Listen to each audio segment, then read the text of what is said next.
Elmer, I want to talk about the relationship between religion and sociology with you. I come to speak to you because you're a practicing sociologist. You've taught it for many years, and also I like the kind of competency you bring to that discussion. You have a broad-ranging interest and knowledge in the field, and it always makes the theologian more at ease. In other words, there's certain sociologists that I talk to who I have trouble dialoguing with because they are almost totally bound up with quantification. I mean, they know a lot about numbers, and they can tell me how many of this there are and that, but I'm always more interested in a more broader, what I'd call more humanistic approach to sociology. I'm more comfortable dialoguing with people like you. I always think of you as the Renaissance man who functions as a sociologist in our world today, and that dimension makes dialogue better.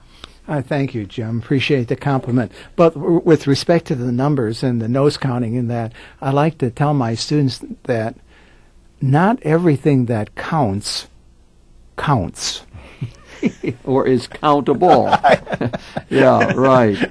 Yes, there's a whole range of human experience that it seems hard to quantify. And that's where we are here And today. as theologian, that's what I'm always interested in, is that part exactly that you can't quantify. Although don't in any way want to put down, I mean, I make use of the sociological data that is gathered that way on parish life, for example. I find it very valuable, helping us understand collegians, what their attitudes are, where they come from, and so on. Very valuable. So I don't mean that as a put down of that element of the tradition, but it's just that the dialogue works better for me in a broader context. And Elmer, I have a specific place I want to go with this, and then I want to talk about religion functionally. Now, we know that religion is a symbol system as a sociologist defined it, and these symbols work in different ways for us. But it's a package. If you're a Catholic, you accept a Catholic outlook on life. It's got a whole lot of particular symbols in it. It includes Christ at the center. It also includes a perception of who Mary and the saints are, dominant images of God, outlooks on the church, institutional practices, regular celebration of the Eucharist. It's a package. We all know it, and it affects us. But the question I have is, what does it do for us? Now, I want to look at the first function in terms of it helps us to belong.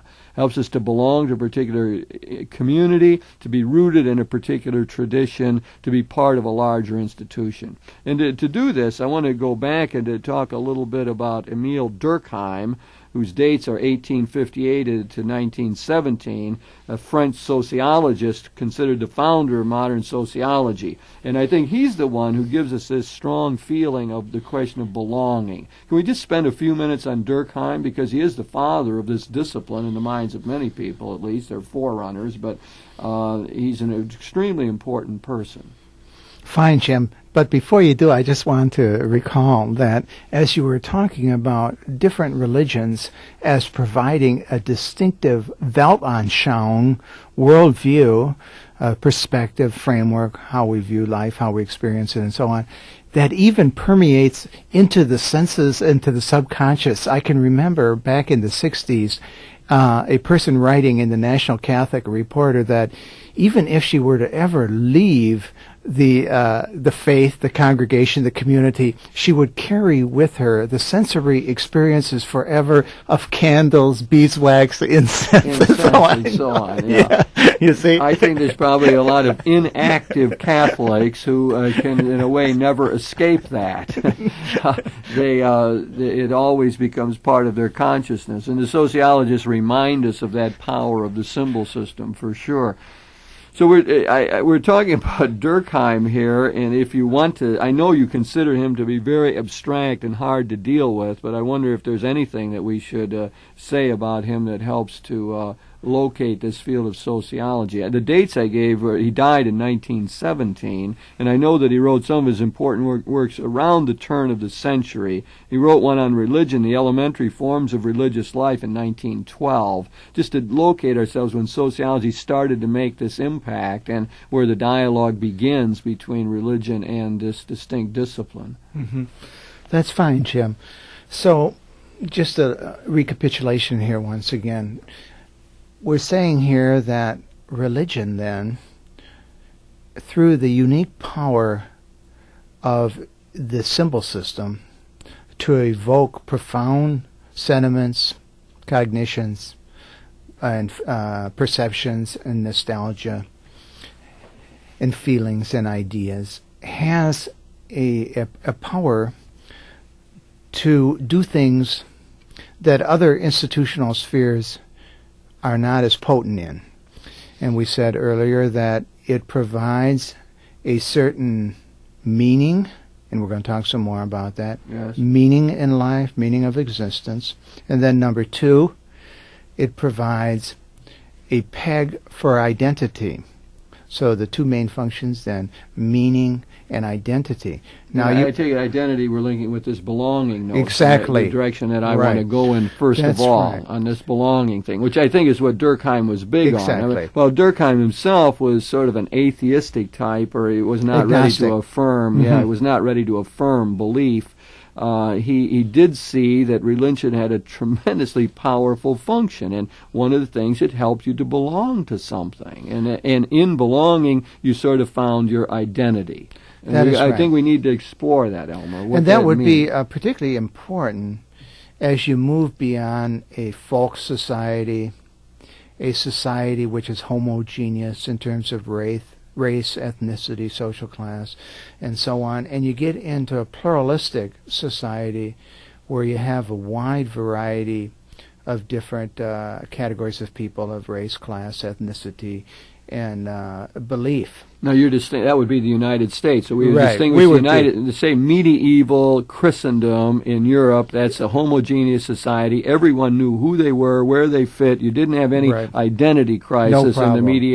medieval world. Right. You had your niche, you knew it, and you stayed there, and you were fairly happy with that, I presume. But now we live in a pluralistic society. It's more mobile, changing, different roles, different groups of people, and this question of identity and belonging is harder to achieve. Right. And people sometimes try to do it and achieve it through a type of consumerism, through distinctive clothing, through gadgetry, through automobiles, through artistic expression, and so on. And the advertising industry encourages us to do it.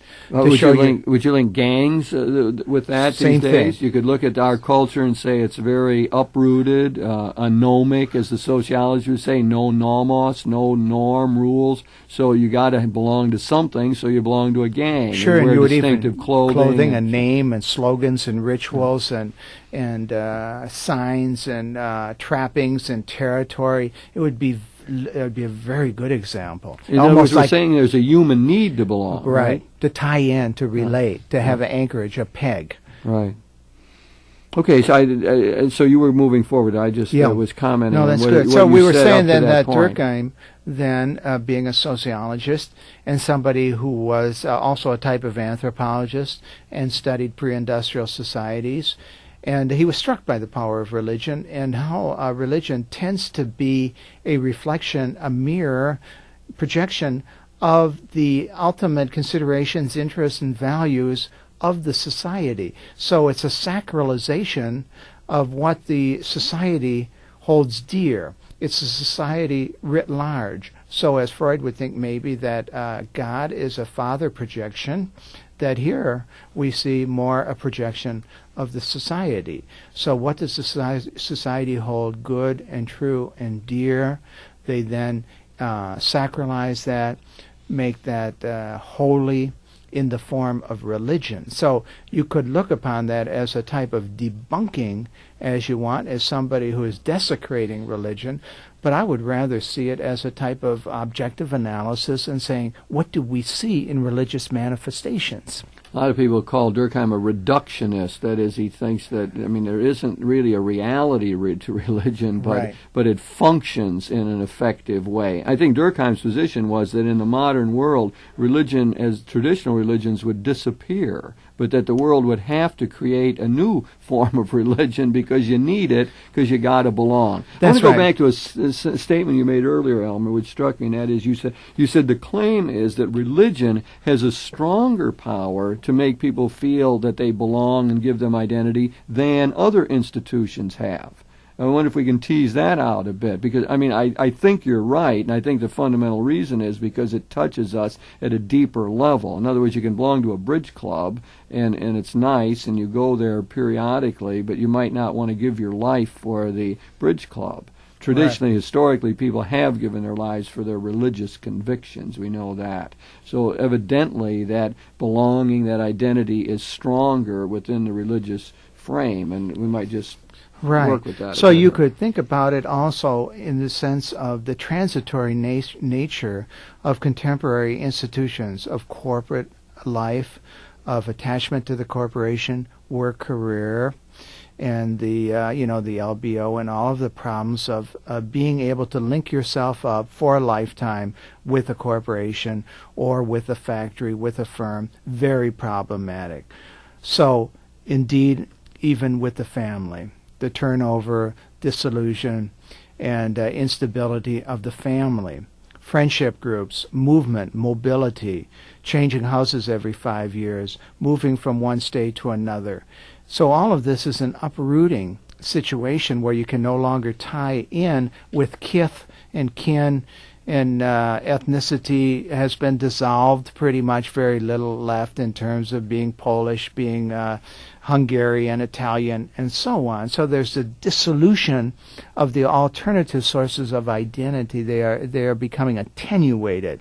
And religion sometimes functions positively. I just think of my sister who moved from Ohio and was married and moved to New York and had her family there. And one of the ways that she again found her roots was she joined a parish. When she joined the parish, her kids went there to school and to the parish school, and she met other parents of the kids, and they became friends, and she helped out with their marriage course there, and that became sort of a center of social life, really. Even in the suburbs I'm talking about now, even in that uprooted area we think of the suburbs, the parish functioned that way for her, and I think most of her friends were from that context, and she found a lot of her own identity, I think, precisely in that involvement.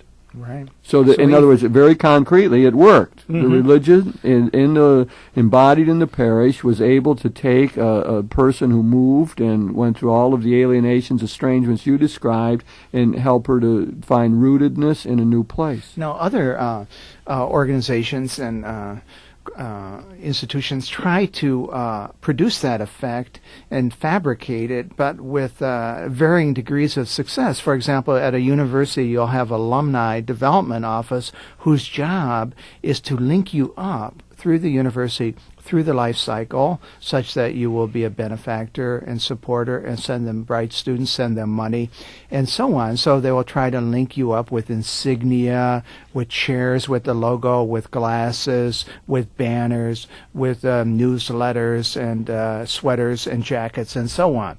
And that you would wear that and identify yourself with Go Blue, the Wolverines, the Buckeyes, and so on. But except for, I guess, maybe the true fans, fanatics, fans, that it's not quite as evocative and deep flowing as some of the religious experiences we're talking about. Right, and it wouldn't. And that gets back to your major point that religions have almost, I don't know if we want to say unique, but distinctive. Power to root, to give solidity, to help us have a sense of belonging. You know, I was thinking, Elmer, one of the aspects of belonging to something is that you commit to its ideals, or that you feel responsible for the other members of the grouping. Now, I think that wouldn't we have to say that in the modern world, in our pluralistic societies, you have said, excuse me, it's been harder to maintain that. It's been, I mean, people go to the 9 o'clock Mass at this large parish. They know a number of the people who are there, but you send them to the 11 o'clock Mass, and they probably know very few people there, and they don't feel responsible for them. And if their mother is sick or their husband has died, you're not there to help them because you don't even know about it, and you don't know them well enough to really try to be of assistance to them. So there's a way in which our large church structures, and maybe in the Catholic community we have a special problem with that, and in which the sort of impersonal character of modern living here and the way parishes are constructed it doesn't do as good a job, is what I'm saying, of That's belonging, of sense of responsibility for one another. Now, it's on the receiving end somewhat of these more societal trends, broader societal trends of marital instability, that there are fewer fathers available to participate in certain school activities, even to work on bingo and things like that, to be coaches for the little league teams and to work on the annual festival and so on. Similarly, even more dramatically, there are fewer women who can contribute, be volunteers during the day for the lunch group, for the library, and for other tutoring activities and so on.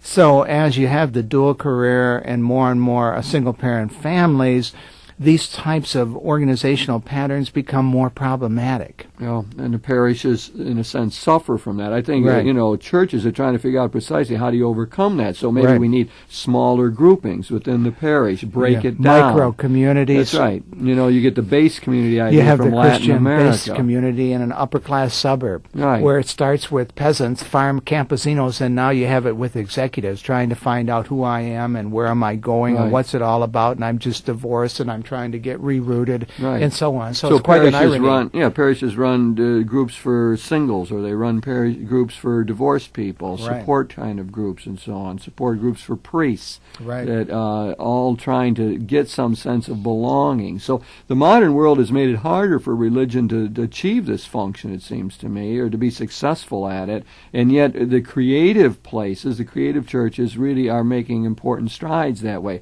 mostly in my mind at least in terms of small subgroupings around interests, around some other factor that binds people together.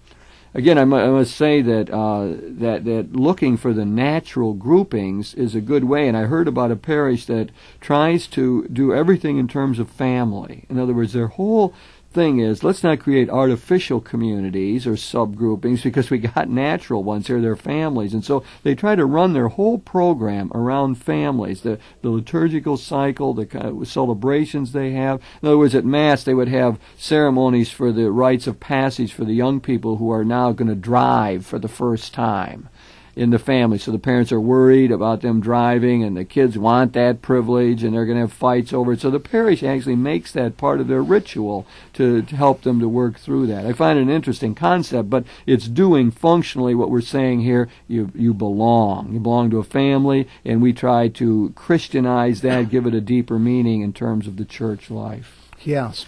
I think that's a good point. I like that idea of trying to make it organic with the life cycle, different stages of youth and aged and midlife and so on. Now, however, I think if we had somebody here who were from the other side of the more charismatic, fundamentalist, evangelical, whatever you want to call it, which cuts across all religious denominations, that person might say, the reason we're talking about social service functions, mental health and support and 12-step and so on, is because you've lost the vision of the Word. And that if you still had the focus on the Word and preaching the Word of God and the opening of the Word to the Word of God, all of these other things would follow, because you would then be fellow travelers, fellow true believers, other people who have been saved, traveling in the same path on the way, on the Tao.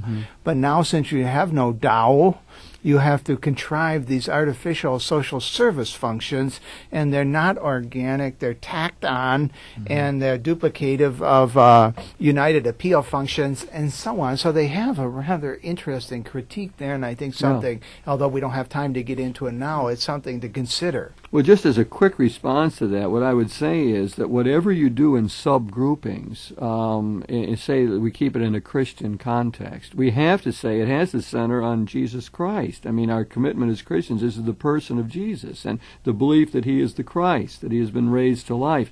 So that becomes the focal point. And if you want to say what makes us all belong, or bonds that say we're all members of the body of Christ, Paul's image is still a very telling one. We're all members of the people of God, as the Second Vatican Council would say. So that I believe that there is a focal point yet, and part of I would take seriously the critique you offered, that the people who are into the more contemporary modes of church life have to always remember that it's centered on Christ Christ. It has to be Christocentric in all aspects and all that we are about. And that maybe is the deeper bonding. You say you're supposed to belong. That's what religion does, makes you belong, gives you identity. Your identity is you're a disciple of Christ. And this other person sitting next to me who's a different race, background, or whatever is also a member of the body of Christ. So we belong out of that.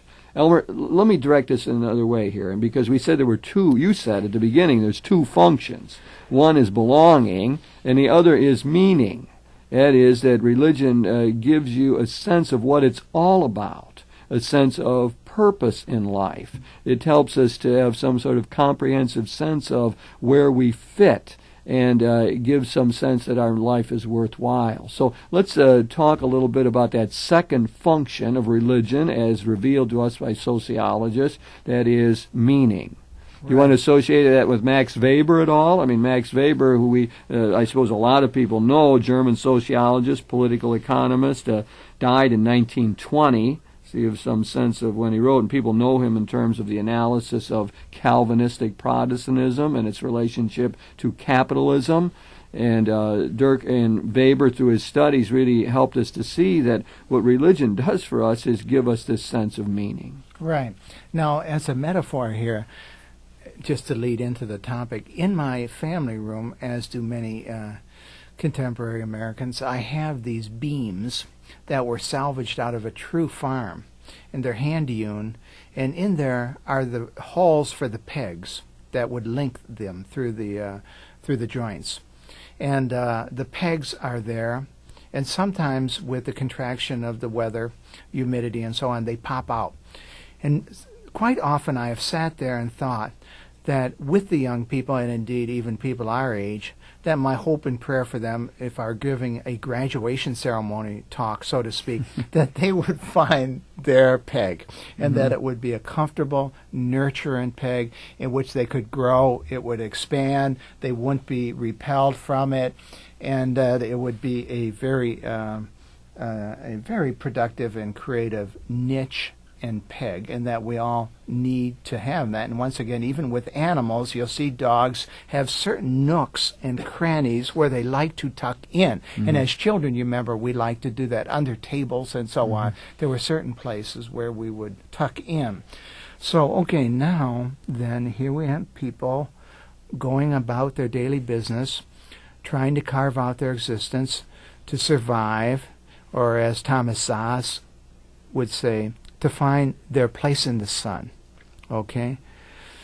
And we encounter many resistances, many barriers, impediments, disappointments, frustrations, tragedies, sorrows, and so on.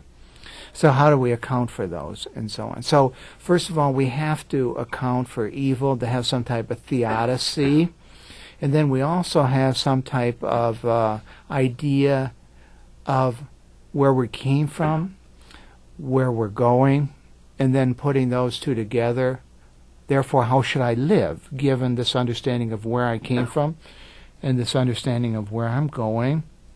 What implication does that have for me now in my daily rounds of life? This is your effort to say what we mean by the fact that religion gives us a sense of meaning. You're trying to frame that and say what that actually means in terms of a human being walking around. Or the popular song of Dionne Warwick, "What's It All About, Alfie?"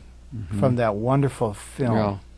What's it all about? Yeah, that takes us back to that comprehensive question. In other words, you could say, well, the reason I'm studying hard in school right now is to get a degree, therefore you have a certain meaning connected with that. Or the reason that my wife and I are going to counseling is because we want to keep this marriage together. So it has an inherent meaning to go to this counseling session, right? Right. But then what we're saying, religion supplies an overarching meaning. It tries to answer the question, what is it all about? And is this path we're on leading anywhere? Is there any final goal to the whole evolutionary process that we're part of? And religion, of course, is answering those questions in a positive fashion. It is saying, yes, there's a benign presence that's guiding the process. Yes, there's a final goal for the process of history. There's a final goal for the longings of the heart. That's the kind of statements, it seems to me, that religion makes. You're not alone in the universe. Right. There is the friendly power that stays with you. That is benign. So, Yeah. and you can see intimations of this search for meaning in numerous ways, in slogans and in graffiti, bumper stickers, and so on. I can remember one I saw, "Reality is a crutch. If it feels good, do it.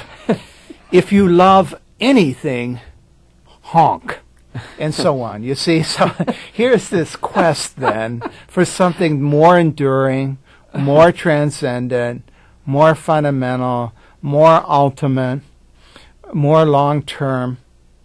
And Do you think religion is doing this for people these days, Elmer, as you look at it? I would say it's very, very problematic, Jim, and very, very difficult. And so that gets us into the topic of secularization, and we'll talk about that at a different... Unfortunately, you can have to treat in 10 seconds if you're right. going to But we raise a can't. new No, topic. You that's can't raise a new another topic, for but- another topic. but- But I would say that if nothing else, if we provided that, I think that would be number one, because conceivably people could get identity in other sources and live in a holistic, healthy way. But I would say if the meaning function is not provided, any type of linkage you would have with a baseball team, with a community, with a corporation, would be marginal. Right. So the idea that religion gives an overarching meaning, an ultimate orientation for our life is absolutely crucial, and sociologists remind us of that. So, Elmer, we've been looking at this dialogue, religion and sociology, and you have made the point that religion does two major things for us. It gives us a sense of belonging, which leads to our identity, knowing who we are, and you've made the point that religion gives us this sense of meaning. And our hope is that we can make religion as we experience it in our actual church life and our parishes actually function effectively in those two ways.